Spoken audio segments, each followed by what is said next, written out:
감사하신 하나님, 에베네셀 하나님의 찬양 들으시고 우리 감사합니다.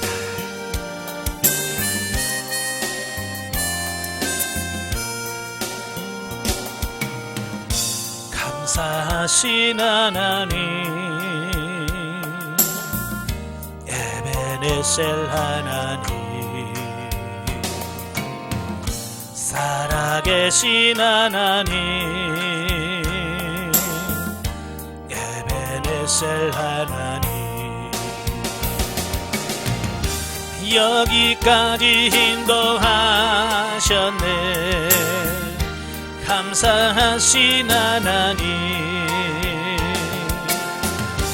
여기까지 인도하셨네. 살아계신 하나님, 감사하신 하나님, 에베네셀 하나님, 살아계신 하나님, 에베네셀 하나님, 감사하신 하나님, 에베네셀 하나님, 살아계신 하나님, 에베네셀 하나님. 아멘. 기도하겠습니다. 감사하신 하나님, 에베네셀 되신 하나님, 우리의 모든 과정을 인도하시고 역사하시는 하나님을 찬양합니다. 오늘 아버지의 로마서의 말씀을 같이 상고할 때에 그 말씀을 통해서 우리 영혼이 새로워지게 하시고 영의 양식이 되는 귀한 말씀이 될 수 있도록 도와주옵소서. 시종을 주님께 맡겨오며 예수님의 이름으로 감사하며 기도합나이다. 아멘. 예, 교재 52페이지입니다. 로마서 교재 52페이지 보시면 9장이 나오게 되어지는데요. 자, 9장의 내용이 뭐냐면 이스라엘에 대한 과거 하나님의 축복과 주권적인 선택 및 현재 이스라엘의 과오에 대한 말씀을 합니다. 1절부터 13절 진정한 약속의 자녀.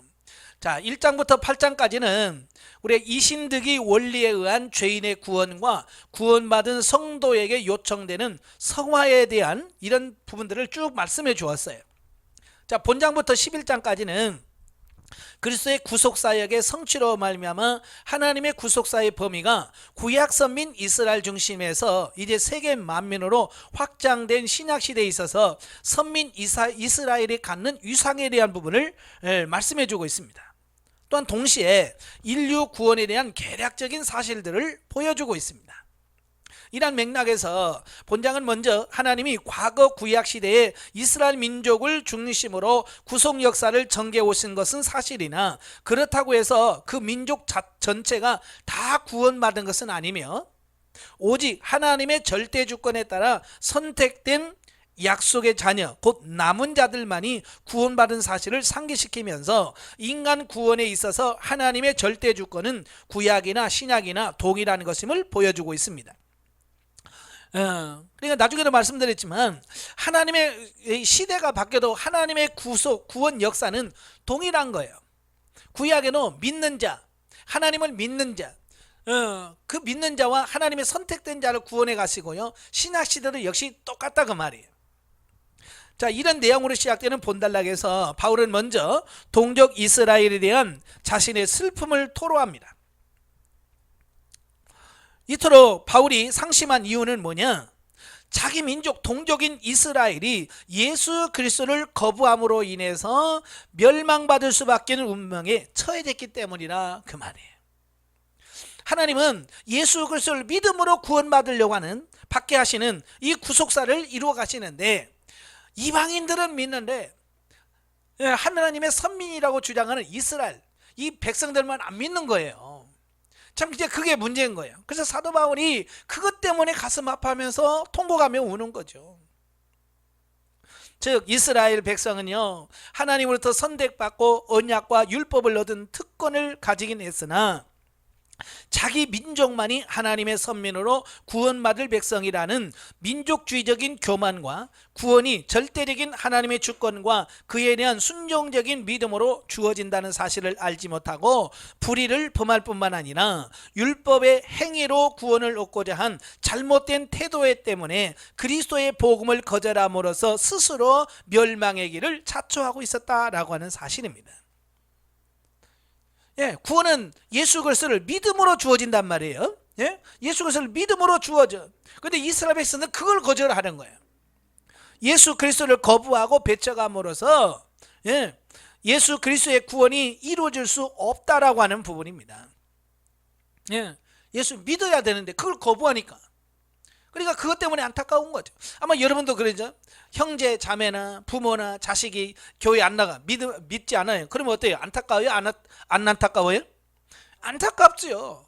이 바울도 마찬가지예요. 자기 동족 이스라엘 백성들이 하나님의 선민인데도 예수 그리스도를 믿지 아니하고 거부하는 그 모습을 보면 너무 안타까운 거예요.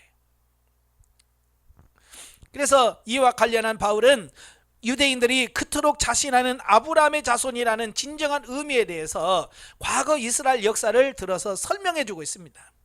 하나님이 역사하시고 섭리하시는 참 이스라엘의 계보는 아브라함의 육신의 자녀가 아니라 그리스도 안에서 택한 받은 약속의 자녀로 이어졌다는 것을 말씀해 주고 있습니다. 다시 말하면 혈통적 이스라엘이 아니라는 거예요. 그런데 유대인들은 계속해서 뭐라고 말씀하냐면 자기들은 아브라함의 혈통이라는 거예요. 아브라함의 혈통이기 때문에 구원받는다라고 주장하니까 이제는 그게 아니라 이스라엘의 계보는 혈통적 계보가 아니라 믿음의 계보다. 그래서 믿지 아니하면 아무리 혈통적으로 아브라함의 자손이라도 구원이 없다. 자, 이걸 말씀해 주고 있는 거예요. 과거 하나님의 역사는, 구원 역사는 이스라엘 민족을 중심으로 전개된 것은 사실이나 그것은 하나님이 죄인을 구원하시려는 방법을 보여주기 위한 것이니 이스라엘 민족만을 구원하시기 위한 것은 아니었다는 겁니다. 이래 세상의 지구상에 사람들이 너무 많아져 가지고 하나님께서 그 중에서 세상 민족 중에서 이스라엘 민족을 선택해서 하나님의 구원이 이렇게 이루어지는 거야 라고 하는 것을 시범적으로 보여주려고 이스라엘을 선택한 거지 그들만 구원하겠다는 것은 아니거든요. 근데 이스라엘은 착각한 거예요. 자기들만 하나님께서 구원하시겠다고 했다는 겁니다. 그리고 실제로 구원은 하나님의 주권적인 선택하에 민족 전체가 아닌 개인, 곧 약속의 자녀에게만 주어졌다. 즉 하나님의 택하심에 따라 이스마일이 아닌 이삭이, 그리고 장자인 에서가 아닌 야곱이 영적 계보를 계승한 것이다. 이를 통하여 약속의 자녀로 선택받은 것은 인간의 공로나 조건이 아니라 전적인 하나님의 주권에 있다. 이걸 깨닫는 거예요. 아브라함에게는요 이삭보다도 먼저 13년 전에 난 이스마일이 있어요. 이삭도 먼저 난 에서가 있어요. 그런데 하나님께서는 그들을 선택하지 않으시고 13년이나 늦게 난 이삭을 선택했고 형제 중에서도 쌍둥이인데도 불구하고 작은 아들 야곱을 선택했다. 이게 하나님의 절대 주권이라고 말이에요. 이건 뭘 말하냐, 어떤 조건이나 어떤 공로 이런 것 때문에 우리가 구원받은 것이 아니라 전적인 하나님의 은혜로 우리가 구원받는다라고 하는 것을 보여주는 겁니다. 그리고 옛날이나 지금이나 똑같아요. 지금 하나님께서 조건을 따지면 과연 우리도 지금 구원받을 수 있을까요? 하나님께서 너 예를 들어서 대학교 출신해야 되고 그것도 서울 중심의 대학교만 나와야 된다 이런 조건이 있으면 우리 못하잖아요. 그죠? 재산도 100억씩 있는 사람만 내가 구원한다 그러면 100억 없는 사람은 구원 못 받잖아요. 그죠? 우리가 지금 못 배우고 못한 내세울 거 없는 사람 어떻게 구원받아요? 근데 하나님은 그런 조건 아무것도 없어. 딱 한 가지, 예수 그리스도를 믿어라. 예수 그리스도를 믿으면 조건이 없어요. 돈이 있든지 없든지 많이 배웠든 못 배웠든 상관없어요. 예수만 믿으면 나 구원받는 전적인 하나님의 은혜로. 이걸 지금 사도 바울이 강조하고 있는 거예요. 이렇듯 보면은 하나님께서 과거 이스라엘 역사 속에서 당신의 구속사를 전개해 나가시되 인간 구원에 대한 절대 원칙, 즉 인간의 조건에 의해서가 아니라 당신의 절대 주권과 구속 약속에 대한 절대적인 신실성에 의하여 전개해 오셨으며 이는 구약시대나 신약시대나 절대 다르지 않다라고 하는 것을 보여주고 있습니다. 예. 구약에서부터 이건 동일한 거고요. 지금도 동일하다 그 말이에요. 만약에 이 구원받는 조건이 뭐 해마다 대학 입시 수학 능력 시험 보듯이 이게 해마다 바뀐다면 우리가 얼마나 구원받기 위해서 헤매겠어요, 그지? 예를 들어서 올해는 믿음으로 구원받는다. 그래서 막 열심히 믿습니다. 근데 다음에는 행위가 있어야 구원받는다. 근데 바뀌면 믿음 또 버리고 또 행위로 바꿔야 되잖아요. 그죠? 근데 하나님은 그러지 않아요. 구약이나 신이나 동일해요. 오직 믿음으로 내가 너를 구원한다. 이건 변함이 없어. 그러니까 그것 때문에 공부할 필요도 없고요. 다른 거 연구할 필요 없어요. 14절부터 29절은 하나님의 주권적 선택에 대한 말씀이에요. 아브라함의 혈통으로 났다고 해서 무조건 다 약속의 자녀가 아니라 오직 하나님께서 주권적으로 택하신 자들만이 진정한 약속의 자녀이며 구원받을 수 있다라고 하는 압달락의 말씀은 스스로 약속의 자녀라고 생각하면서 당연히 구원받을 줄로 믿었던 유대인들의 반감을 일으키기에 충분하였다라는 겁니다. 예. 그러니까 유대인들은 자기들만 선민이고 자기들만 구원받겠다라고 생각했는데 사도 바울이 나타나가지고 아니야, 하나님의 구원은 모든 민족이 똑같아 라고 하니까 유대인들의 입장에서는 열받겠지요. 그죠? 그래서 사도 바울에게 그래서 대적한 거예요. 예. 이걸 통해서 이 사고와 가치관이 바뀐다는 것이 얼마나 어려운가라고 하는 부분을 보게 돼요. 때문에 본문에서 바울은 먼저 주권적 선택을 하시는 하나님께 불의가 있느냐라는 질문을 던집니다. 결코 그럴 수 없다. 하나님의 선택에는 불의가 없다는 겁니다. 세상에서는 불의가 있잖아요. 직장에서 직원을 뽑을 때도 아는 사람 뽑고 혈연 관계라고 뽑고 그러잖아요. 근데 하나님은 전혀 그런 게 없어요. 그래서 하나님의 사람을 선택하는 부분에서는 불의가 전혀 없는 거예요. 그 증거로 하나님은 본성적으로 의로운 분이시고 창조주로부터 모든 피조물에 대하여 절대 주권을 가지신 주권자이심을 말합니다. 즉 하나님은 피조물인 인간에 대한 모든 일들을 계획 지도하시되 당신의 기쁘신 뜻에 따라 행하실 절대 주권을 가지고 계시며 그러한 주권에 의하여 세운 절대 공의롭고 선한 경륜에 누구를 선택하든지 않든지 하시는 것이다 라고 하는 사실입니다. 예. 그리고 이 때문에 한낱 피조물에 지나지 않은 인간이 절대 주권을 가지신 창조주 하나님께 불의하다고 항의할 수 없음을 바울은 토기장의 비유를 들어서 설명을 해주고 있습니다. 토기장이는 이 토기를 만드는 도자기 만드는 사람입니다. 예.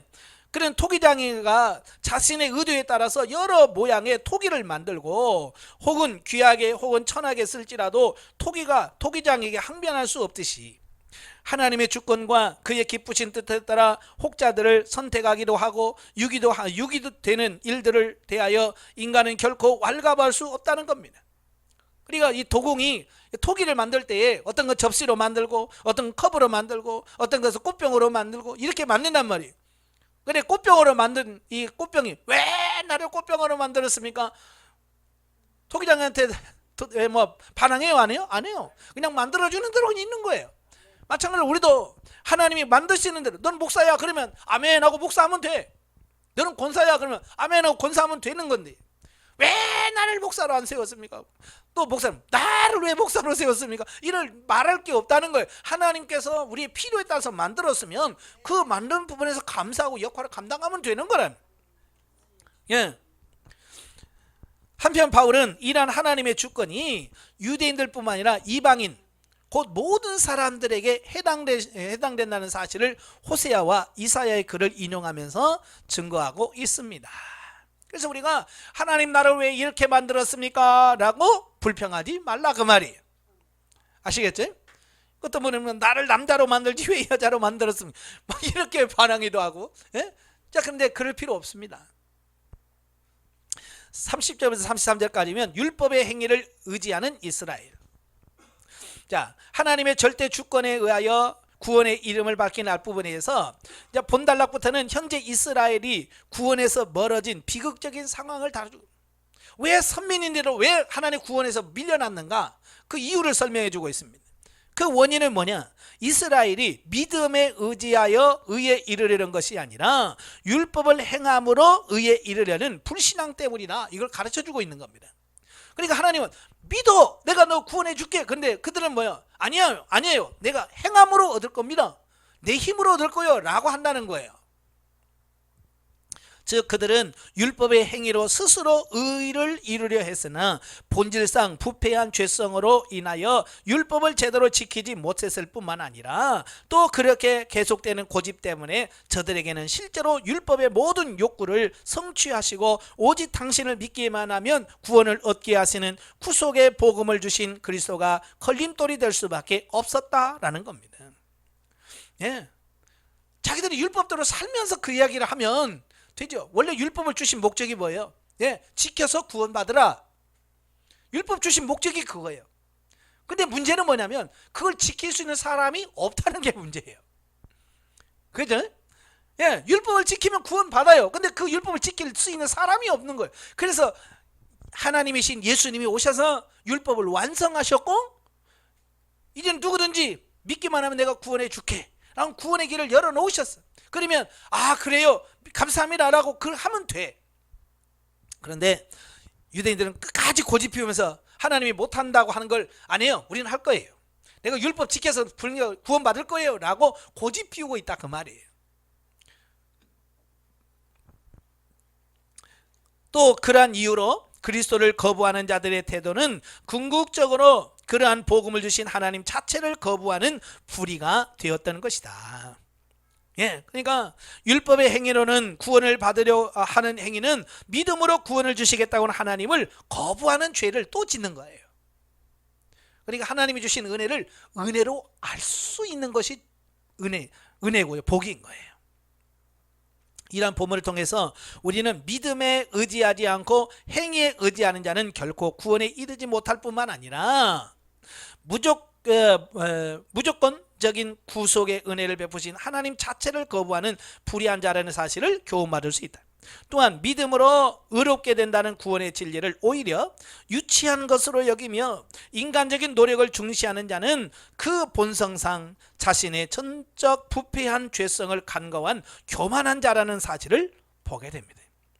그러니까 자기들이 얼마나 큰 죄인이라는 것을 몰라. 그죠? 전적 부패했다는 것을 모르는 거예요. 그러니까 내 힘으로 해보겠다고 하는 거거든요. 하나님은 분명히 그건 너희 힘으로 할 수 없어 라고 얘기했거든요. 따라서 우리는 그런 자들과 같이 행함으로써 스스로의 구원의 길을 저버리는 어리석음을 결코 범해서는 안 되겠다. 아멘. 예.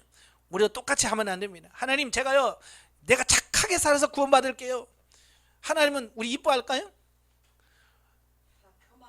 너 굉장히 교만하다. 그렇게 말씀하시고요.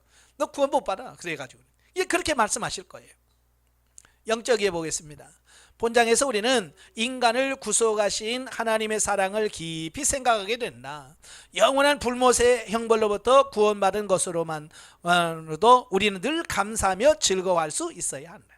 그러나 우리는 하나님께서 우리를 훈련시킴으로 영광에 이르도록 하시고자 하시는 섭리를 깨달지 못하고 현실의 어려움에 빠져서 극복하지 못하고 원망하고 불순종하는 어리석음을 범하게 된다.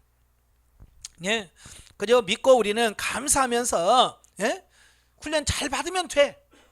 근데 우리는 거기서 그냥 현실적인 어려움 때문에 돈이 없다고 불평하고 몸이 좀 아프다고 불평하고 늘 불평하며 산다 그 말이. 광야 이스라엘 백성들처럼. 그래봐야 우리가 받을 수 있는 것은 하나님의 징계밖에 더 있겠어요? 그래서 우리가 감사하며 가시기를 바래요.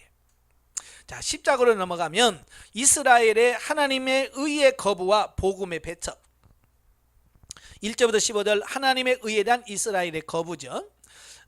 바울은 본문에서 믿음으로 의에 이르는 원리를 유대인들에게 직접 적용하며 구체적으로 율법과 율법의 행위로 스스로 의를 세우려 하는 것과 은혜의 복음에 대한 믿음으로 의에 얻으려는 두 길을 비교하면서 제시해주고 있습니다. 즉 율법의 행위로 스스로 의를 세우려는 자는 인간적인 의를 세우는 거다. 쉽게 말해 자기 의를 세우는 거라면 자기 의. 예.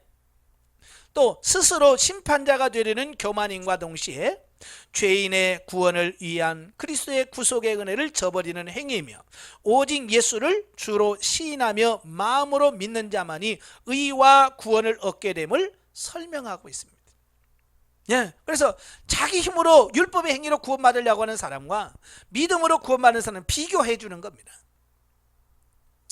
예, 우리도 어떤 물건을 사려면 장사하는 사람이 그러잖아요. 두 개 보여주면서 이게 장점이고요, 이게 장점입니다 하면서 비교해 주잖아요. 그럴 때 어때요? 우리가 봐서 좋은 게 뭔데요? 이게 좋아요? 그럼 좋은 거 가져가는 거잖아요. 그래서 사도 바울도 이 두 가지를 비교해 줍니다. 그래서 우리로 하여금 뭘 선택할래? 다시 유대인들처럼 자기 힘으로 구원받으려고 할 거냐, 아니면 은혜로 구원받을 거냐, 선택해라, 그 얘기거든요. 이렇듯 바울이 믿음으로 얻는 구원을 애써 설명하는 이유는 뭐냐? 예수 그리스도를 통한 구원의 길을 거부하는 동족들이 구원받기를 간절히 바라는 마음이 그들에게 있기 때문이다 라는 겁니다.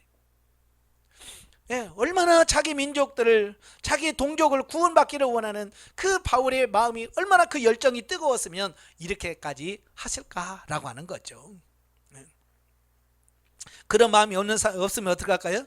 알았어, 지옥에 가든지 이렇게 할 거예요. 그죠? 근데 바울은 그런 게 아닌 거야. 그 영혼을 구원하고 싶은 거예요. 그래서 어찌하든지 그들을 설득하고 돌이키게 하려고 하는 그 힘쓰고 애쓰는 마음을 여기서 볼 수 있는 거죠. 먼저 바울은 동족 유대인들이 구원받는 방법을 언급함에 앞서 이를 방해하는 근본적인 까닭으로 유대인들이 행위로 의를 얻으려는 어리석음을 범하고 있음을 지적해 주고 있습니다. 즉 그들은 율법 준수로 의를 얻으려고 항상 노력하였지만 죄된 인간이 율법을 온전히 지킨다는 것은 불가능한 일이에요. 예. 오직 그리스도만이 율법이 요구하는 바를 충족시키며 완성하셨음을 증거하셨다. 예, 우리 인간이 율법을 지켜서 구원받을 수 있다면 굳이 예수님 오실 필요가 없어요. 그죠?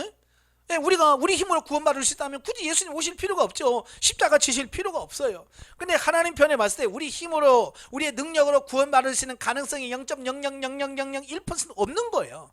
불가능한 거예요. 그래서 하나님께서 우리가 구원 얻을 수 있는 길을 예수 그리스도를 보내주셔서 열어놓으신 거거든요. 그래서 우리는 그걸 믿음으로 받아들이기만 하면 돼요. 얼마나 쉬워요. 근데 사람들은 너무 쉬워서 이걸 믿지 않으려고 하는 거죠. 그래서 바울은 9절부터 13절에서 율법으로 얻는 의가 아닌 믿음으로 의를 얻는 방법을 설명해 주고 있어요. 즉 예수님을 주로 믿고 입으로 시인하면 구원을 얻을 수 있다.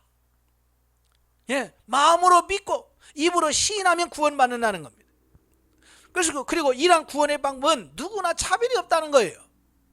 유대인이나 헬라인이나 여자나 남자나 상관없습니다. 누구든지 받아들이기만 하면 구원을 받을 수 있다는 거예요. 그리고 14, 15절에서는 전도자의 복음 전파가 있어야만 불신자들이 믿음을 갖게 된다는 사실을 설명하면서 유대인들이 그리스도의 복음을 믿지 않는 것은 그들에게 전도자가 없어서 복음이 전해지지 않았기 때문이 아니라 그들의 완악함 때문임을 역설함적으로 암시해주고 있습니다. 예, 사실은 복음을 전해듣는 사람이 알 수 있죠. 그래서 전도를 해야 돼요. 그러나 지금 유대인들의 문제는 뭐냐? 누가 그들에게 전도를 안 해서가 아니라 전도를 해도 그들의 마음이 완악해서 안 믿기 때문에 구원을 못 받는다. 이걸 말씀해 주고 있는 거거든요. 예, 그러니까 듣고도 안 믿는 유대인들의 완악함이에요. 오늘 우리도 마찬가지예요. 영성을 모르는 사람은 모르니까 그렇게 산다고 칩시다. 그죠? 근데 우리는 안단 말이에요. 영성 훈련을 받아서 어떻게 살아야 되는 거 알면서도 못 산다면 이건 유대인과 다를 바가 뭐가 있겠어요. 똑같지요. 16절부터 21절까지면 이스라엘의 불순종. 바울은 본문에서 그리스도를 거부한 유대인의 잘못에 대하여 지적해주고 있어요. 네, 하나님은 이방인뿐만 아니라 유대인도 믿음으로 구원에 이르기를 바라셨고요. 그러한 복된 소식을 그들에게 들을 수 있도록 전파자를 보내주셨습니다. 그래서 예나 지금이나 항상 복음 전하는 사람은 늘 세상에 있어요. 예, 전도하는 사람들이 있습니다. 만일 하나님이 그들에게 복음을 전해주지 않았다면, 비록 그들이 그리스도를 믿지 않았다 하더라도 믿지 않는 그 사실 자체에 대해서만큼은 비난할 수 없을 것이다. 예, 그러니까 전도하는 사람이 없어서 예수를 몰랐다, 하나님 와서 핑계댈 거 있잖아요. 난 지금까지 난 예수라는 사람 한 번도 들어본 적이 없습니다, 누가 나한테 예수 얘기 한 번도 안 했어요 라고 핑계를 댈 수 있지만, 그러나 하나님은 그리스도를 저들의 혈통으로 나게 하셨을 뿐만 아니라 많은 전자들을 보내사 그들에게 증거하고 복음을 전하게 하셨다. 그럼에도 불구하고 대부분의 유대인들은 복음을 거부하며 그리스도를 배척했다는 것이다. 예, 유대인들은 다른 거예요. 이방 다른 민족들은 몰라서라도 하지만 유대인들은 몰라서 그랬어요 라는 핑계도 못 댄다 그러면. 왜? 자기 혈통에서 태어났고 많은 선지자를 통해서 예고했고 또 복음 전한 전파자를 통해서 전해 들었다는 말이에요. 따라서 유대인들의 복음을 거부하는 것은, 구원에 이르지 못하는 것은 전적으로 자신의 책임이다. 믿고 안 믿고는 자기 책임이라고 말이에요. 그러므로 그들은 결코 복음을 듣지 못했기 때문에 믿지 못했다고 핑계할 수가 없다. 여러분도 마찬가지. 예? 나중에 천국 가가지고 권 목사가 잘못 가르쳐서 그랬어요 핑계 못 댑니다. 예? 이미 다 들었기 때문에. 예? 제가 어느 분이 와서, 목사님 왜 우리 때는 이렇게 안 가르치고 왜 이때 지금은 이렇게 가르쳐요? 그러더라고요. 아니요, 저는 똑같이 가르쳤어요. 저는 다 녹음해요. 다 들어보시면 알 거예요. 똑같이 제가 전했거든요. 예? 근데 그때는 귀가 안 열리니까 안 들려. 근데 조금 성장하면 귀가 열리니까 들려. 그러니까 그때서 얘기하는 것처럼 보이지만 안 그래요. 제작부터 얘기했어요. 때가 돼야 들리더라고요. 예, 하나님께서는 인간 구원에 필요한 모든 계시를 그리스도의 복음에 담아주셨다는 사실을 오히려 유대인들보다 훨씬 늦게 복음을 들은 이방인들이 먼저 인정했고요. 이로써 복음에 대한 유대인들의 거부는 전혀 불이한 것임이 입증되었다라는 사실입니다. 예, 예수님 당시도 그랬잖아요. 그렇게 잘났다고 하는 바리새인 사구떡에는 예수님 안 믿어요. 근데 그들이 죄인이라고 무시하는 창녀들, 세리들, 이방인들은 예수님을 받아들였거든요. 왜 그럴까요? 그들은 자기들의 편견이나 선지식이 없어서 그래요. 근데 유대인들은 자기들이 잘 알고 있다는 어떤 편견이라고요, 이런 선지식들이 너무 많기 때문에 그 선지식들이 예수님의 말씀을 받아들이지 않게 만드는 거예요. 또 하나님이 구약 선민 이스라엘을 구원하기를 얼마나 간절히 원하셨는지를 바울은 이사야 65장 2절을 인용해서 내가 종일 내 손을 벌렸노라 라고 표현하고 있습니다. 예수님께서 이스라엘 백성들이 회개하고 돌아오길 그렇게 하루 종일 팔을 벌리면서 와라 내게로 오라 내게 오라 이렇게 벌리고 있다는 얘기예요. 여러분 예전에 그 손자들 키울 때 일로 와 하고 팔을 벌리잖아요. 그러면 손자가 막 뛰어서 안기면 기분 좋잖아요. 근데 일로 와 근데 힝 하고 돌아서 와 얼마나 기분 나빠. 그 밉잖아요. 그지? 하늘 똑같은 거야. 하루 종일 일로 와 일로 와 일로 와. 근데 유대인들은 전부 다 힝 하고 돌아서 가지고 돌아보지도 않고 자기 멋대로 사는 그 모습을 보면서 하나님의 마음이 어떻겠는가. 근데 이사야 선지자가 그렇게 표현하고 있는 거예요.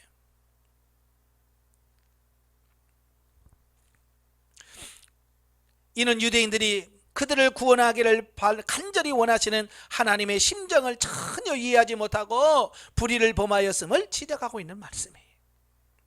이에 보듯이 유대인이 그리스도를 믿지 않는 것은 복음을 듣지 못했기 때문이 아니고 하나님이 그들을 구원하고자 하지 않으심도 아니고 오직 그들의 완악함 때문임이 분명히 집증되었다. 네. 우리 이 시대도 마찬가지예요.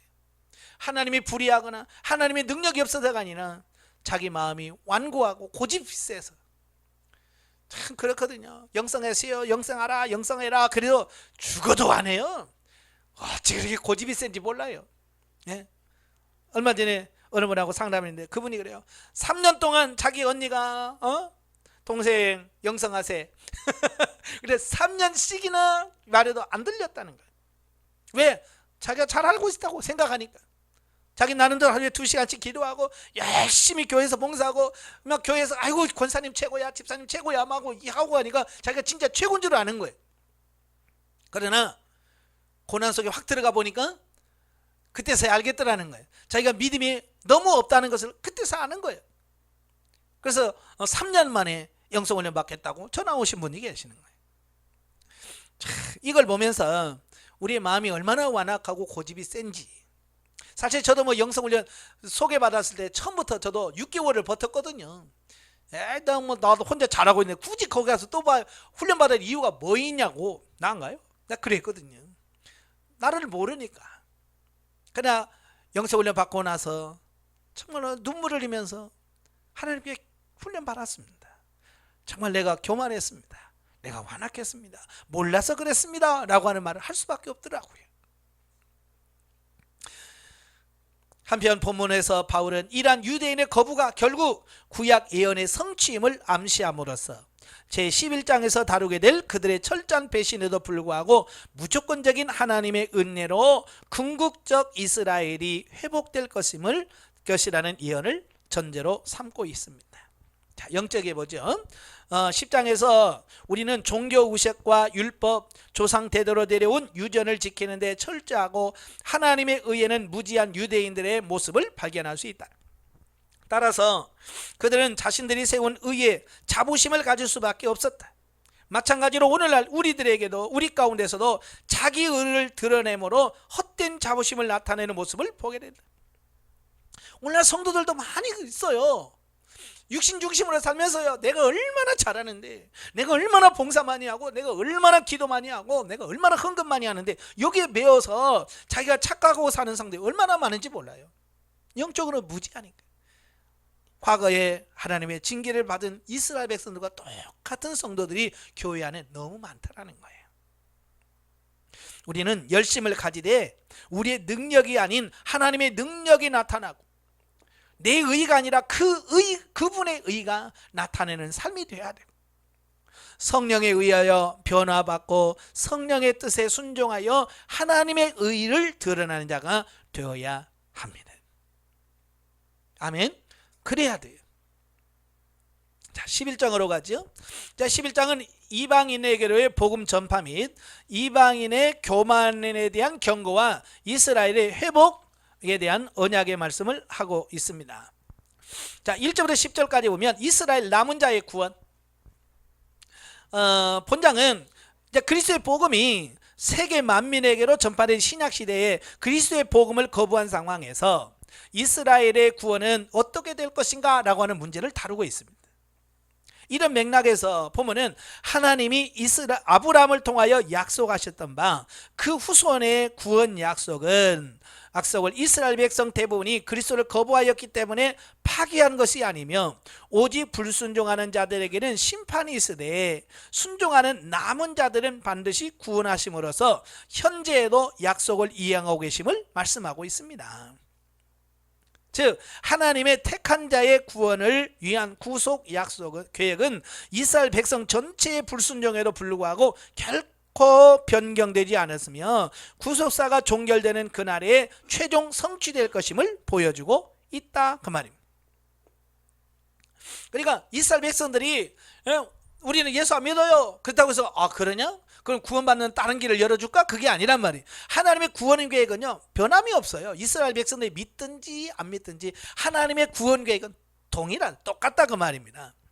그래서 하나님은요 전체를 다 구원하는 게 하나님의 뜻 아니에요. 하나님께서는 전체 중에서 선택된 자 일부 남은 자만을 구원하기를 원하셨어요. 그래서 구약을 보세요. 다 구원받은 거 아니에요. 여러분 노아 방주 때도요 다 구원받은 게 아니에요. 노아 식구만. 소돔과 고모라 성이 멸망할 때도 롯과 그의 딸만. 아주 극소수예요. 그래서 이사야 선지자도 그래요. 하나님은 남은 자만 구원한다 라고 말을 하는 거예요. 그래서 오늘도 마찬가지예요. 교회 다닌다고 다 구원받는 게 아니에요. 그 교회에서 소수, 정말 하나님을 믿는 소수만 구원받을 거예요. 이걸 아셔야 돼요. 그래야 나 교회 다녀, 그래서 교만하지 않아요. 이에 대하여 바울은 유대인으로서 본래 그리스도의 핍박자였던 자신이 구원받은 사실을 상기시킴과 동시에 하나님이 전 구속사를 통하여 항상 당신의 택하신 남은 자는 구원하셨다는 사실을 엘리야 시대에 바알에게 무릎 꿇지 않은 사람 7,000명이 있었음을 예를 들어 입증해 보여주고 있습니다. 예, 하나님은 이렇게 항상 남은 자를 두어. 그러니까 엘리야 시대 때 그 아합 왕이 하나님을 섬기는 사람 다 죽이고 선지자 죽이고, 예? 온 천지를 다 바알 우상화 시켰어요. 그러니까 호렙산에 간 엘리야가 그래요. 너 왜 여기 있냐 하나님 묻잖아요. 그러니까 뭐라 그래? 예, 다 죽이고 나만 남았는데 나까지 죽이려고 해서 내가 도망갔습니다 그러잖아요.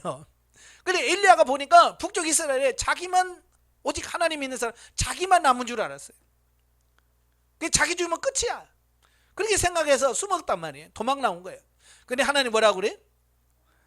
야, 바알에게 무릎 꿇지 않은 7,000명을 내가 남겨두었다 라고 말하는 겁니다. 우리도 마찬가지예요. 우리 눈에 안 보여요. 그렇지만 지금 세계 곳곳에 진짜 영적으로 하나님의 말씀을 살려고 몸부림치는 사람이 수두룩이 있는 거예요. 단지 우리 눈에 안 보일 뿐이에요. 그러니까 그걸 못 보는 사람들은 자기만 최고라고 막 주장하는 겁니다. 예? 우리 교회가 최고야, 뭐 내가 최고야 그런데 전체를 못 봐서 그래요. 하나님이 숨겨놓은 보석과 같은 믿음의 성도들이 얼마나 많은지 몰라요. 아합 같은 그렇게 타락한 시대에도 7,000명이나 남겨두었어요. 어떤 분은 막 교회가 다 썩었다고 그러는데, 예, 교회가 썩은 건 사실이야. 그러나 그 썩은 중에서도 보석같이 빛나는 믿음의 백성들이 지금 쫙 깔려 있어요. 지금 우리 한국교회가, 한국이 유지되는 것은 바로 그 숨어있는 7,000명, 남겨진 7,000명이 있기 때문에 가능한 거예요. 앞에서 뭐 잘난 척 뛰는 사람 때문에 교회가 존재하는 게 아니에요. 이름 없이 빛도 없이 숨어서 정말 골방에서 오늘도 기도하는 그 사람 때문에 교회가 있는 거예요. 여러분이 그런 분이 되길 바래요. 아시겠죠? 예. 따라서 엘리야 시대에도 그러했던 것 같이 대부분의 이스라엘 백성이 그리스도의 복음을 거부한 현재 상황 속에서도 그리스도의 복음을 믿는 이스라엘의 남은 자에 대한 하나님의 구원 사역은 계속되고 있다는 사실입니다. 예, 그러니까 그때 당시에 바울 당시에도 대부분의 유대인은 안 믿었어. 그런데도 소수는 계속 유대인 중에서 믿는 사람이 나왔다 그 말이에요. 그런데 바울은 여기에서도 그러한 하나님의 선택은 인간의 해킹이 아닌 전적인 하나님의 은혜로 된 것임을 강조하고 있습니다. 이는 인간의 구원이 하나님의 절대 주권 아래 있음을 다시 한번 증거하는 겁니다. 만약에 행위로 구원받는다고 한다면 사도 바울 구원받았을까요? 못 받죠. 뭐요? 그가 예수님부터 부름받을 때 그가 한 짓이 뭐예요? 교회 핍박하고 다메섹에 가서 예수 믿는 사람을 잡아가도록 가는 거예요. 그러니까 행위로 구원받으라고 한다면 바울은 벼락 맞았어야 돼. 그죠? 근데 은혜로 구원받으니까 사울아 사울아 어찌하여 나를 박해하느냐. 누군데요? 난 네가 박해하는 예수다. 행위로 구원받는 게 아니야. 은혜로 받는 거예요. 바울은 너무너무 이걸 잘하는 거예요. 왜? 자기가 예수님으로부터 구원받을 만한 행위를 한 적이 없어. 진짜 하나님께서 뭐 얻어 터질지만 골라서 한 거예요 지금까지. 그런데도 그를 구원했단 말이에요. 이게 뭐냐? 은혜란 말이에요. 은혜. 한편 선택받은 남은 자 이외의 사람들은 어떻게 되었는가? 그들은 자신의 타락한 본성대로 내버려둠을 당하여 계속해서 완악한 상태로 불순종하며 간다. 그래서 하나님께서는 선택받은 남은 자 외에는 그냥 내버려 두시는 거예요. 유기하는 겁니다. 죄를 짓든지 말든지. 바울은 그들의 완악함이 구약에 예언되어 주고 있음을 말합니다. 곧 그들은 영적으로 둔하여서 영적 소경과 기모거리가 되었다. 예? 그들에게 주어진 율법은 그들이 그 본질을 외면한 채 그 형식만을 고집스럽게 준수하기 때문에 도리어 그들에게 해가 되어 무거운 죄의 짐에 시달리게 되었다. 구원받으라고 준 율법이 도리어 그들이 지켜 행하지 않으니까 도리어 무거운 짐이 되더라. 이러한 본문에서 바울이 강조하는 것은 현재 불신앙 가운데 있는 이스라엘이 하나님으로부터 버림받았다는 사실이 아니라 하나님의 구원의 약속이 신실한 남은 자를 통하여 성취될 것이기 때문에 현재 유대인 가운데 그리스도를 믿는 자들은 대부분의 동족이 불순종하고 있으나 실망하지 말고 자신처럼 신앙을 더욱 굳게 하라는 말이에요. 그러니까 유대인 중에서 믿었다가 아이고 대부분이 다 믿는데 뭐 나까지 그래서 자기도 안 그게 아니라 안 믿어도 신앙 안에서 살아라 라고 하는 말씀이에요. 이러한 본문을 통해서 우리는 하나님께서 이스라엘 역사 속에 계속 남은 자를 선택하셨던 것처럼 지금 이 시대도 우리를 남은 자로 선택하셨음을 깨달아야 되는데, 여러분도 하나님의 남은 자가 되어야 돼요. 끝까지 남은 자로 있어야 돼요. 그래야 구원 받을 수 있습니다. 11절부터 24절까지 보면 이방인 구원 및 이방인의 자만에 대한 경고입니다. 자 바울은 대부분의 유대인들이 복음을 거부하고요. 그래서 이제 구속사의 그 주인공이 구약에서 이스라엘 중심이었던 삶이 이제 신약시대에 와서 세계 만민 중심으로 이렇게 바뀌어요. 유대인 중심에서 이방인 중심으로 구원 역사가 바뀌어집니다. 그러니까 지금까지 유대 출신 독자들을 대상으로 펴오던 논지를 바꿔서 이제 이방인 독자 출신에게 진술하고 있습니다. 왜냐하면 이 로마에는 유대인 성도들도 있지만 이방인 성도들도 있었거든요. 그러니까 지금까지는 유대인 성도들에게 말씀을 했고, 지금부터는 이제 이방인 성도들, 이방인이었다가 교회 들어온 사람들에게 하신 말씀이에요. 자, 그런데 유대인의 실족으로 이방인이 구원 얻는 유익을 가진 것은 사실이지만, 그렇다고 해서 유대인의 실족이 그들의 영원한 멸망을 의미하지는 않는다는 거예요. 구속사역을 이방인에게로 옮기신 하나님의 섭리는 이방인의 구원으로 인하여 얻는 부유함을 유대인들이 보고 시기하게 하여 궁극적으로는 유대인들도 구원으로 이끄시고자 하시는 구속사역의 경륜상 잠시 유대인들을 버려두셨다라고 말씀하고 있습니다. 그러니까 대부분이 지금 하나님이 이스라엘 백성들을 버렸다고 생각하는데 안 해요. 잠시 동안 하나님께서는 지금 유대인들을 유기시켰을 뿐이에요. 때가 되면 유대인들을 구원하실 겁니다. 회개시킬 거예요. 따라서 이방인들이 현재 유기 상태에 있는 유대인들을 보고 스스로 자긍하거나 교만해서는 결코 안 됨을 바울은 강조하고 있습니다. 지금도 막 유대인들을 욕하시는 분들이 많이 있어요. 그리고 2차 세계대전 때에 그 유태인들만 학살당한 유태인들만 600만 명이에요. 왜 그럴까요? 그들은 잘못된 신앙을 갖고 있었던 거예요. 유대인들 저는 나쁜 놈들, 예수님을 죽인 민족들, 저놈들을 살 필요가 없어, 이런 거예요. 성경을 잘못 이해한 거예요. 하나님은 유대인 버린 적이 없어요.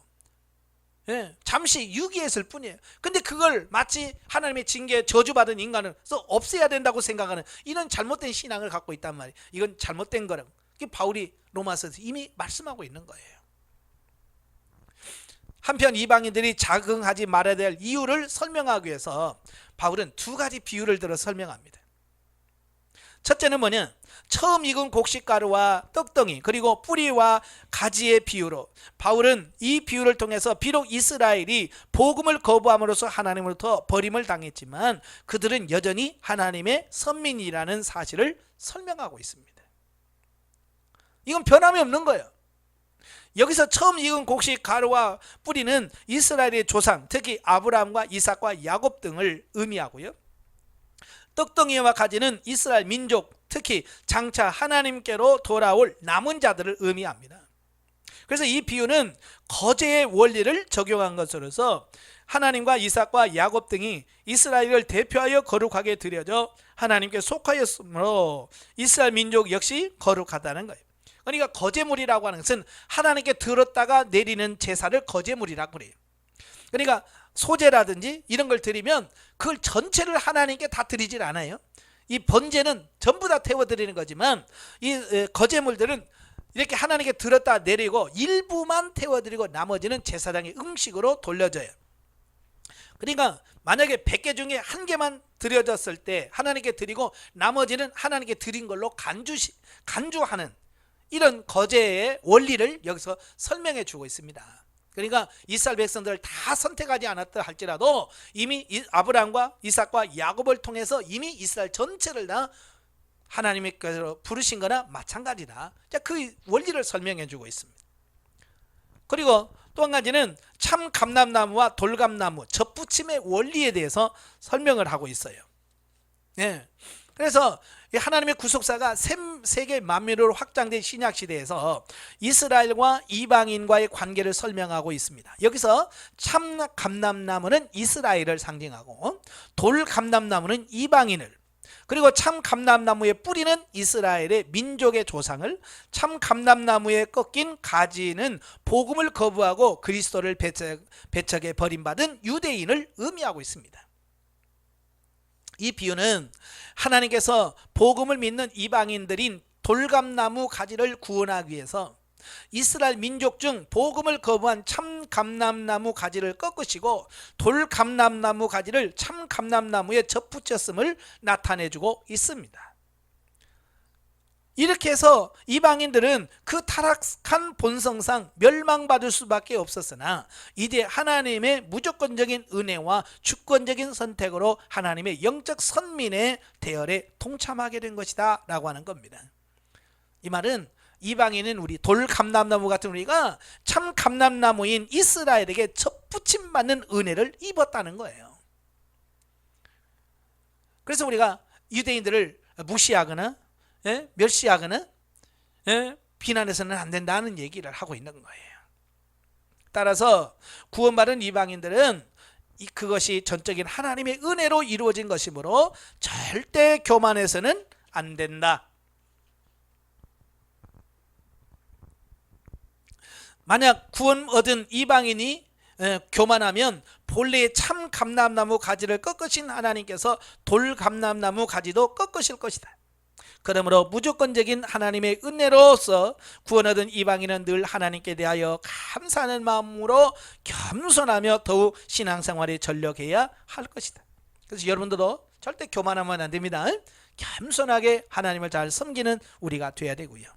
이란 본문은 구원받은 이방인에게는 겸손할 것을 권고함과 더불어 이스라엘의 궁극적인 회복을 암시하고 있습니다. 자, 25절부터 32절까지면 이스라엘의 회복 약속.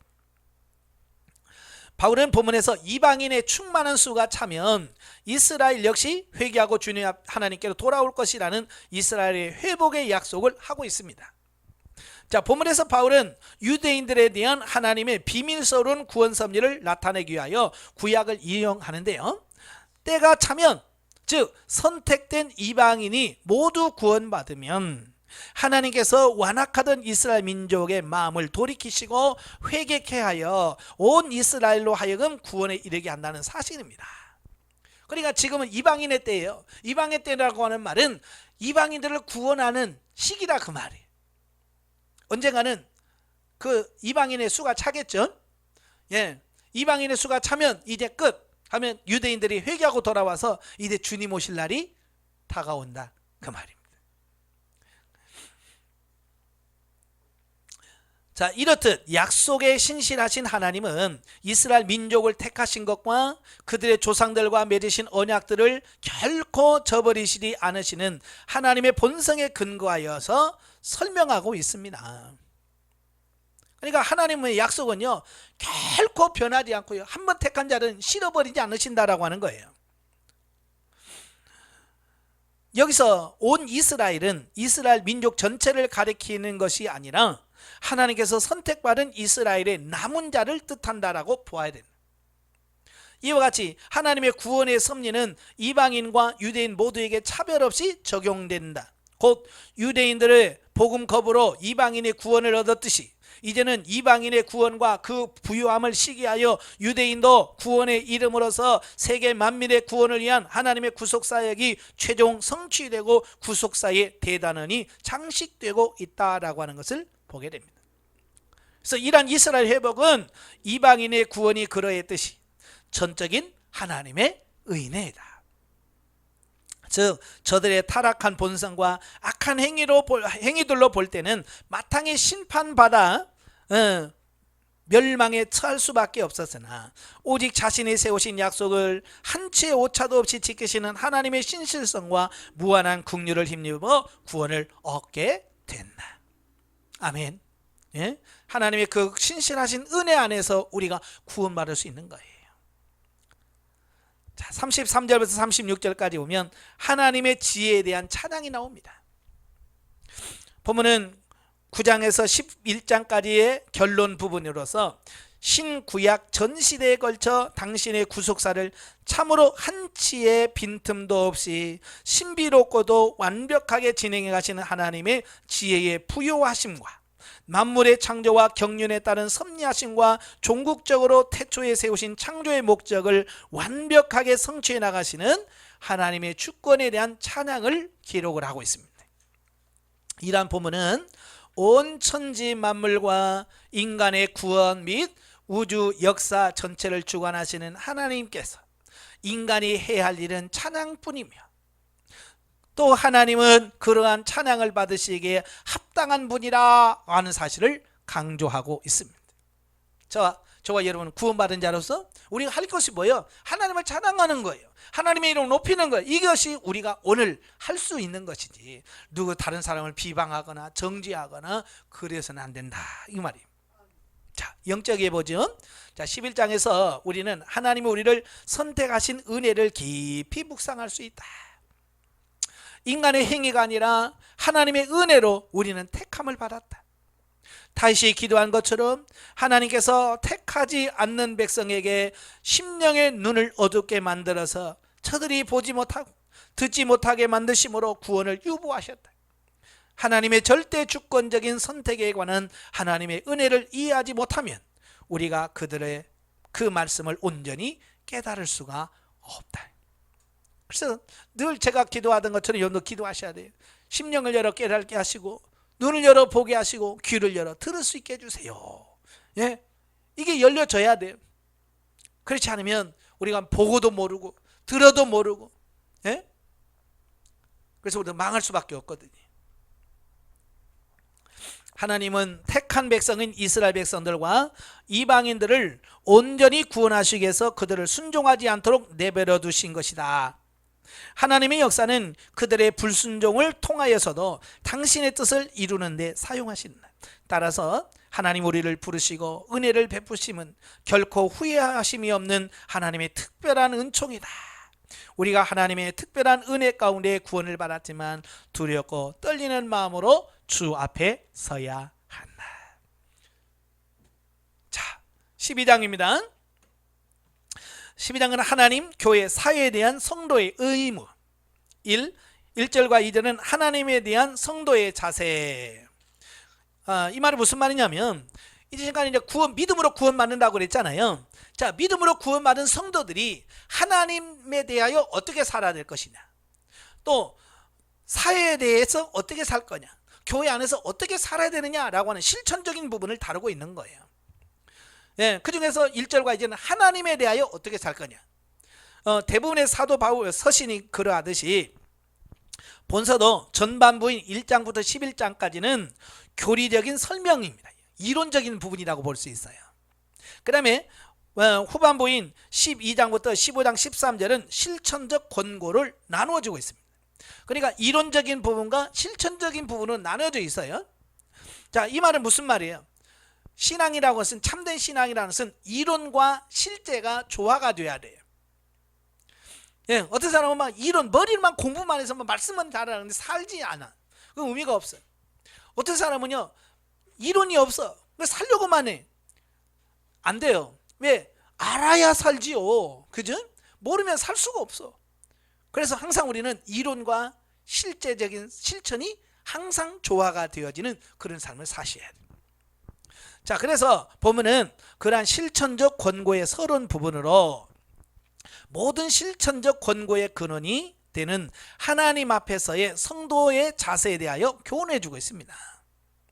즉, 본문에서 바울은 성도들에게 자신의 몸을 하나님이 기뻐하시는 거룩한 산제사로 드리라 라고 권면하고 있습니다. 하나님 앞에서 어떻게 살아야 된다고요? 너희 몸을 하나님이 기뻐하시는 산제사로 드려라. 뭘? 너희 몸을. 예. 여기서 산제사라고 하는 말은 구약의 죽은 제사와 구분하기 위해서 쓰여진 단어예요. 구약은 주로 죽은 제사거든요. 죽은 제사라고 하는 말은 뭐냐면 소나 염소나 양을 잡아서 번제단 앞에서 죽여요. 그죠? 산 동물은 절대로 성소에 못 들어갑니다. 죽어서 피를 흘려서 그 피만 들어가는 거예요. 이 구약에서는 그래서 죽은 제사라고 하는 거예요. 근데 신약 시대는 그런 제사를 드리지 않아요. 그죠? 죽은 제사 안 드립니다. 지금도 뭐 교회에서 양 잡아 드리고 소 잡아 드리고 그러나요? 안 하죠. 왜? 죽은 제사는 예수 그리스도의 십자가에서 끝난 거예요.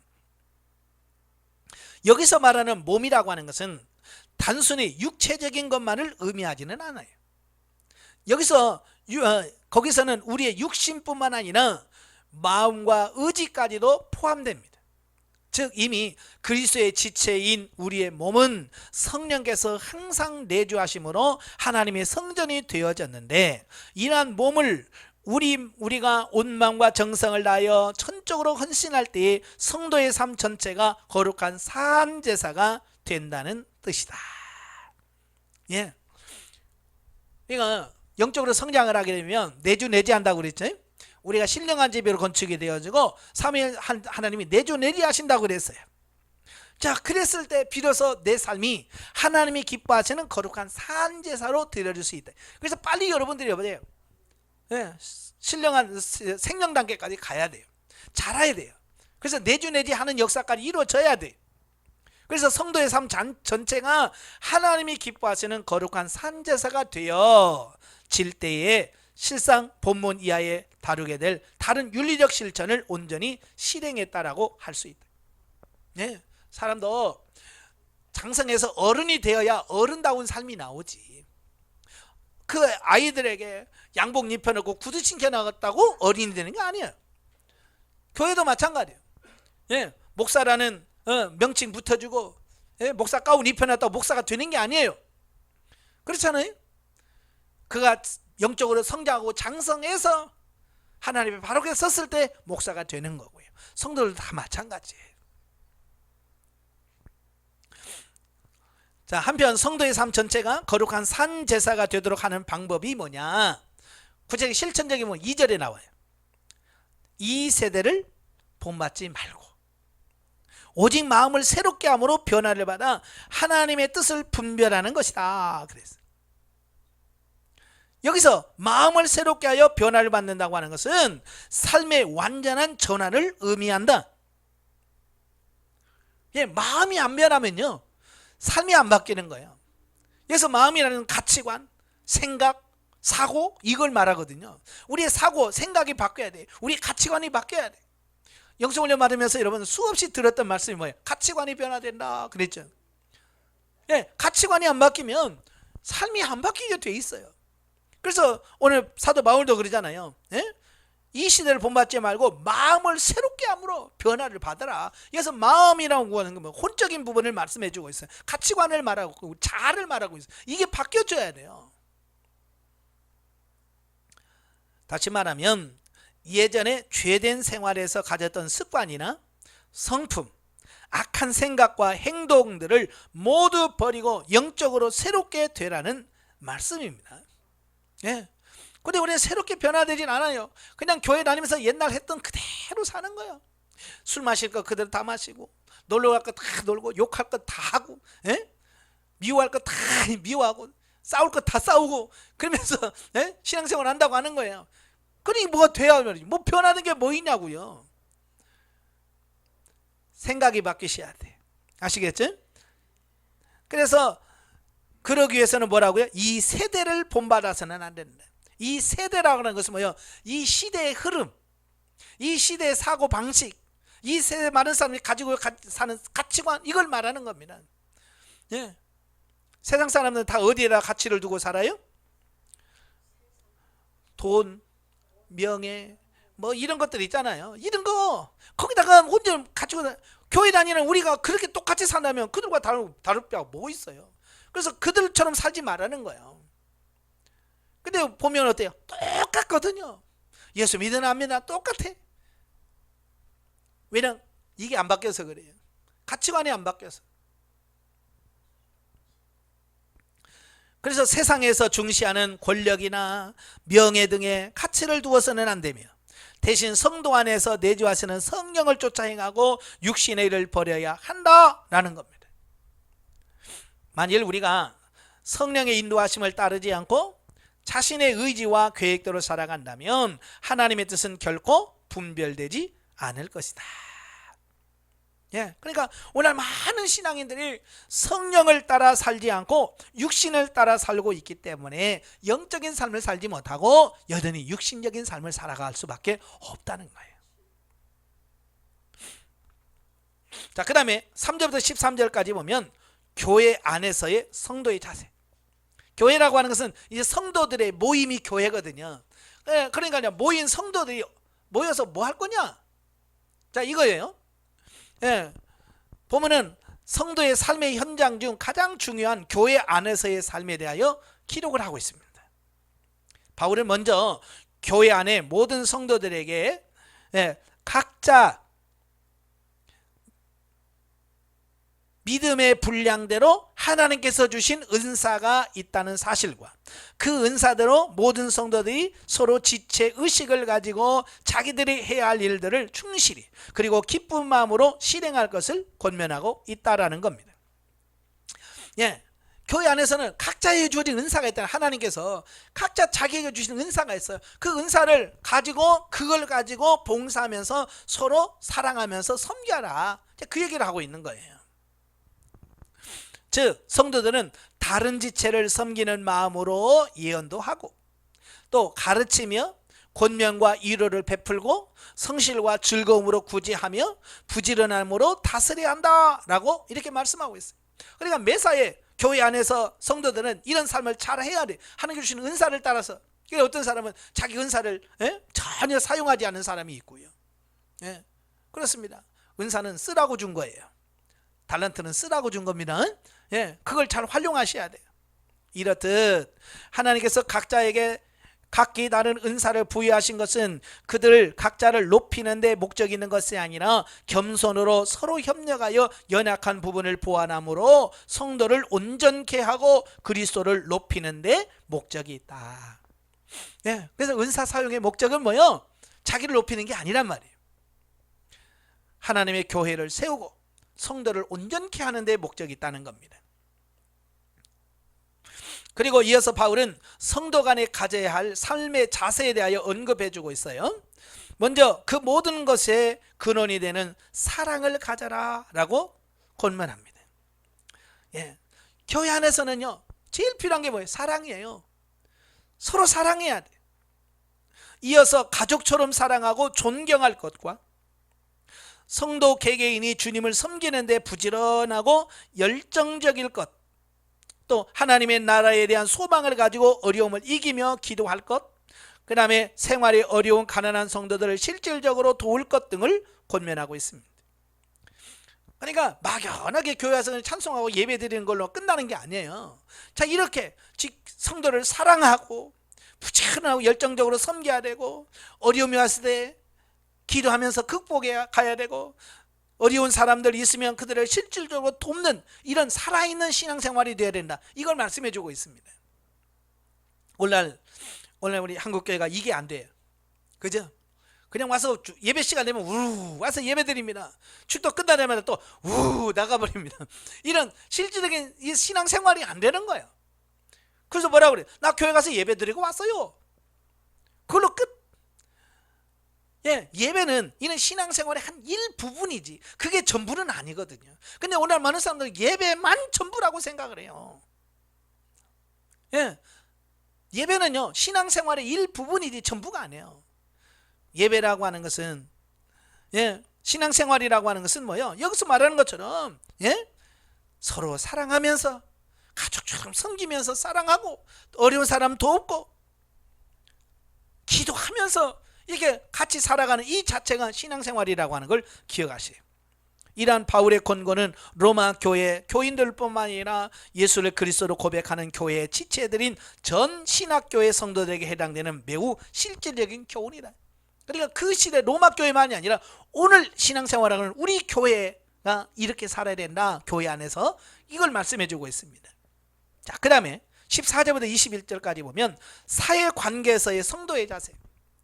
사회라고 하는 말은 이제 교회 밖에, 교회 밖에서의 삶을 대해서 말씀해요. 그러니까 성도는 성도의 모임인 교회 공동체가 대사회관계에 있어서 가져야 할 자세에 대하여 설명을 해주고 있어요. 특히 성도를 핍박하고 성도와 원수가 된 이들을 어떻게 대할 것이냐라고 하는 문제를 언급해 주고 있습니다. 본문에서 사도 바울은 먼저 핍박하는 자를 오히려 축복하라고 권면하고 있습니다. 교회를 핍박하면 거기서 대항하고 데모하지 말고 도리어 그들을 축복해라고 권면해 주고 있습니다. 물론 일부에서 나라가 마음에 안 든다고 정권을 바꿔야 된다고 이러면서 광화문에 가서 힘쓰는 사람들이 많아요. 로마서를 안 읽어서 그래. 로마서를 제대로 읽어야죠.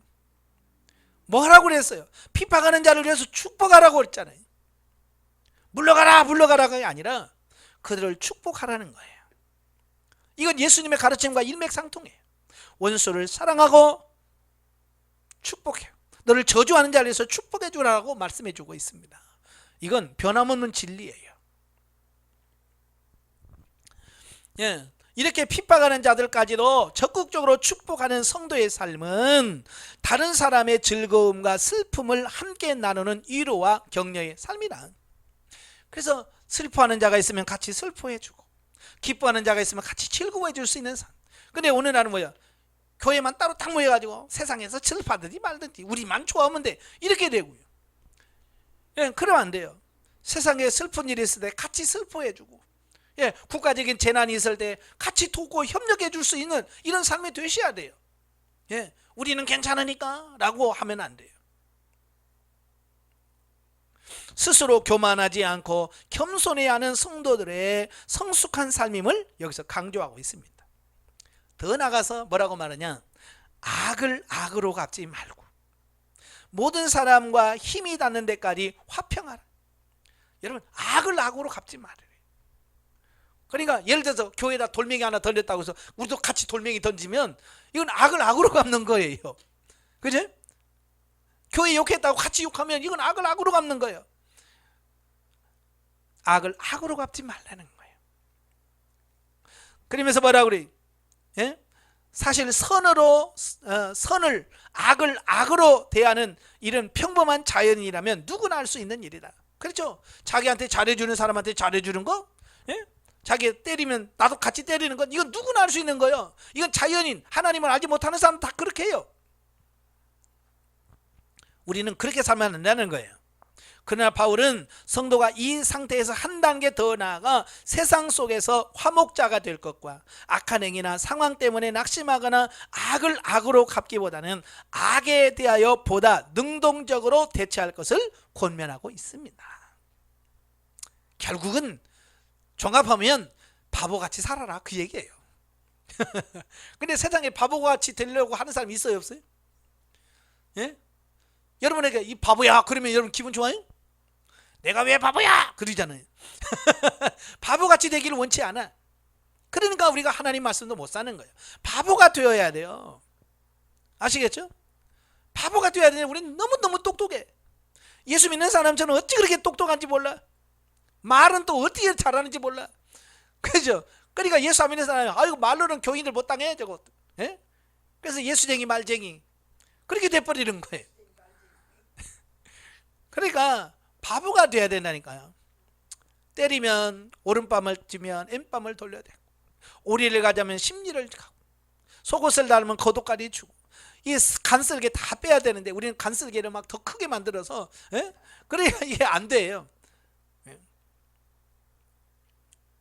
이에 대한 방법이자 본문의 결론으로 바울은 원수에 대한 보복은 오직 하나님의 영역에 속한 것임을 분명히 하고 있습니다. 예, 원수 갚는 것은 사람이 하는 것이 아니라 하나님이 하신다. 그러니까 하나님께 맡겨라는 겁니다. 근데 우리가 하나님의 영역에 속한 것을 우리가 다 해. 그죠? 우리가 나서서 보복을 합니다. 원수를 갚아요. 그렇죠. 영적 월권행이에요. 하나님이 하실 것을 우리가 하면 월권행이에요. 예. 하나님 뭐냐? 선으로 악을 이기라. 예, 선으로 악을 이기라고 그랬어요. 특히 20절의 말씀에 뭐라고 그래요? 내가 숯불을 그 머리에 쌓아 놓으리라 그랬죠. 이 말은 뭐냐?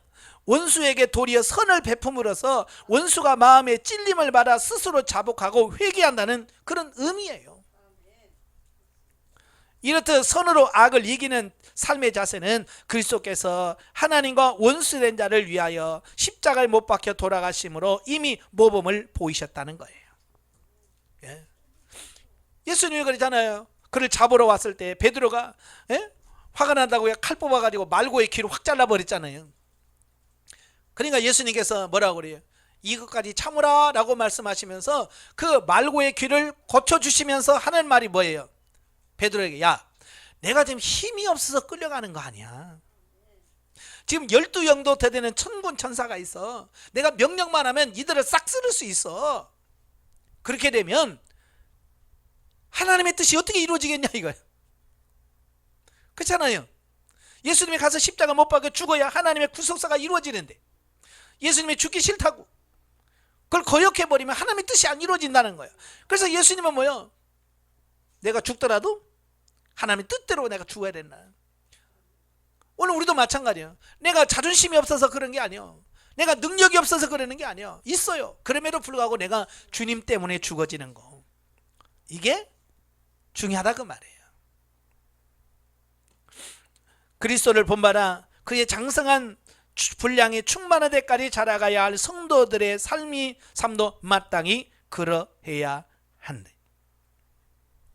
여러분, 사람을 바꾸는 것은요, 뭐 전기 고문한다고 물 고문한다고 되는 게 아니에요.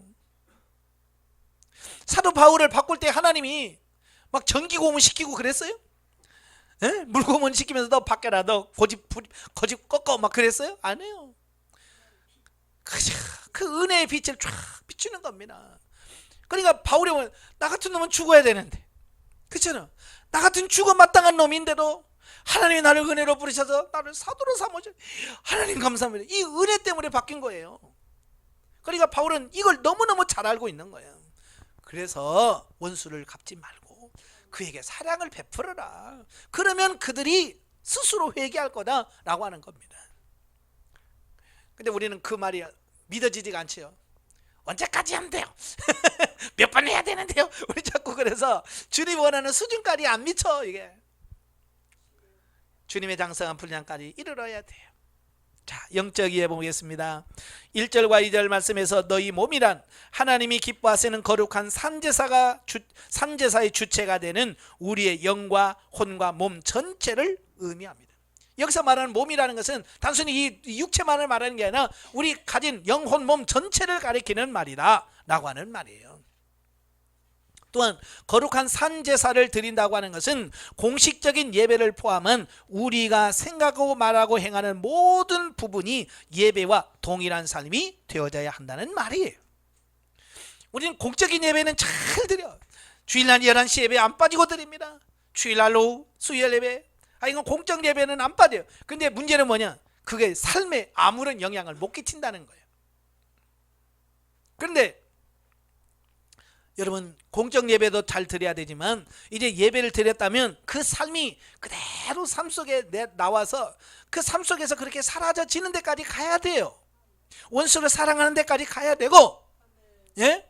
고난 중에 기뻐할 수 있는 단계까지 가야 되고, 주님이 원하시는 단계까지 가야만 되는 거예요. 근데 우리는 뭐요? 공적 예배는 다 되는데 삶의 예배가 안 되니까 세상 사람들로부터 이중적이라고, 예? 그런 말을 듣는 거예요. 우리도 보면 그래요. 교회 밖에서는 막 성질 빡빡 내다가 교회 안에서는 할렐루야 그러잖아요. 예? 갑자기 천사로 바뀌어요. 그죠? 그러다가 또 교회 나오면 갑자기 또 악마로 바뀌어. 이게 교회 안에서와 밖의 삶이 너무 이중적인 거야. 그게 문제가 되는 거예요. 그러지 않기를 바라요. 하나님은 각 사람에게 직분을 허락하셨다. 우리의 각자의 위치에서 자신에게 주어진 은사대로 충성을 다할 수 있어야 한다. 은사와 직분이 다르므로 그 이상의 생각을 품지 말고, 모든 성도가 각자의 직분과 은사가 다르므로 동등한 하나님의 지체이지만 영적인 권위를 세워주고 인격을 존중해 줌으로써 진리 안에서 함께 자라갈 수 있어야 한다. 예, 자기 한계를 알아야 돼. 근데 우리는 교만해. 그래서 집사님도 마치 목사가 해야 할 일을 막 하고, 그러면서 싸우고 그러면 안 돼요. 자기 역할, 자기가 할 수 있는 분량을 정확하게 알고 거기서 최선을 다할 수 있는 사람. 그래서 그 이상의 생각을 품지 말라고 그랬잖아요. 성숙한 성도일수록 자신의 지혜 없음을 인정하고 타인에게 은혜를 끼치고 권면을 해도 하나님께서 나를 통하여 일하심을 알고 겸손하게 된다. 모든 일을 하나님께서 하심을 깨닫게 될 때 나아질 수밖에 없다. 그리고 17절부터 21절까지 보면 원수 같은 자에게라도 악을 갚아서는 안 된다는 뜻이다. 원수를 갚는 것은 하나님께 있고 그를 통하여서 우리를 훈련하고 변화시킨다. 파트너의 개념을 우리가 많이 들었죠? 그가 원수입니까? 파트너가 원수예요? 그래요. 원수가 아닌데 우리는 원수같이 여기고 사는 게 문제라고 말이에요. 부부가 원수입니까? 아니죠. 근데 원수처럼 여기고 사는 게 문제라고 말이에요. 때가 되면 하나님께서 악인을 벌하시며 악인을 향한 축복을 빌 때 오히려 우리에게 복이 됩니다. 그 예로 다윗이 사울을 해할 기회가 있었지만 다윗이 모든 상황을 허락하신 하나님을 인정하고 앞서 행하지 않았을 때 하나님께서 사울을 직접 심판하셨음을 보게 돼요. 그죠? 만약에 다윗이 사울을 죽였다면 역사가 어떻게 바뀌었는지 모르고요. 그 다음에 베냐민 지파와 유다 지파는 철천지 왼수가 됐을 거예요. 근데 다윗은 2번이나 죽일 수 있는 기회가 있지만 안 죽였어요. 그리고 하나님께 맡겼어요. 그러니까 하나님께서 사울을 치니까 그 유다 지파와 베냐민 지파는 원수가 아니에요. 나중에 솔로몬이 죽고 나서 이스라엘이 남북으로 나눠질 때요, 사울 지파, 베냐민 지파가 유일하게 유다 지파에 속했어요. 어찌 보면 제일 원수돼야 돼. 왜? 왕의 자리를, 자기를 왕족이었잖아, 베냐민 지파가. 그죠? 근데 유다가 제가 왕족이 됐으니까, 쫓겨난 왕지파니까 어쩌면 베냐민 지파가 제일 먼저 유다를 배척하고 나가야 돼. 그런데 끝까지 다윗이 사랑하고 용서하고, 그걸 보고 나서 정말 유다가, 그래도 유다가 최고야. 다른 10지파는 다 나가도 베냐민 지파만 유다 편을 들었어요. 그게 뭐예요? 다윗이 자기가 사울을 죽이지 않냐고 끝까지 용서하고 한 그것 때문에 그렇다 그 말이에요. 잠언 21절은 잠언 25장 21절 21절을 인용한 말씀입니다. 이 말씀은 세상 사람들과 동일한 방법으로 살지 말라는 의미다. 세상의 방법대로 살면 징계와 채찍을 받을 뿐이다. 하나님께서는 우리에게 축복의 기회를 주시기 위하여 선으로 악을 갚으라고 하신 것이다. 자, 원수를 사랑으로, 악을 선으로 갚는 여러분이 되시기를 바랍니다. 기도하겠습니다. 은혜로우신 아버지, 우리가 성화되기를 원하시고 성화되어지는 과정 속에 여러 가지 훈련이 있고 그 훈련의 과정을 잘 통과해서 정말로 하나님 앞에서나 사람 앞에서나 부끄럽지 않은 삶을 살기를 원하십니다. 하나님, 과연 우리의 모습이 하나님 백성다운 자녀의 삶이 나오고 있는지 우리 자신의 모습을 되돌아보게 하옵소서. 끝까지 사랑하게 하시고 원수까지 사랑하게 하시며 악을 악으로 갚지 않냐고 선으로 악을 갚을 수 있는 우리 삶이 되어지도록 도와주시옵소서. 예수님의 이름으로 감사하며 기도합나이다. 아멘. 하나님께 드립니다.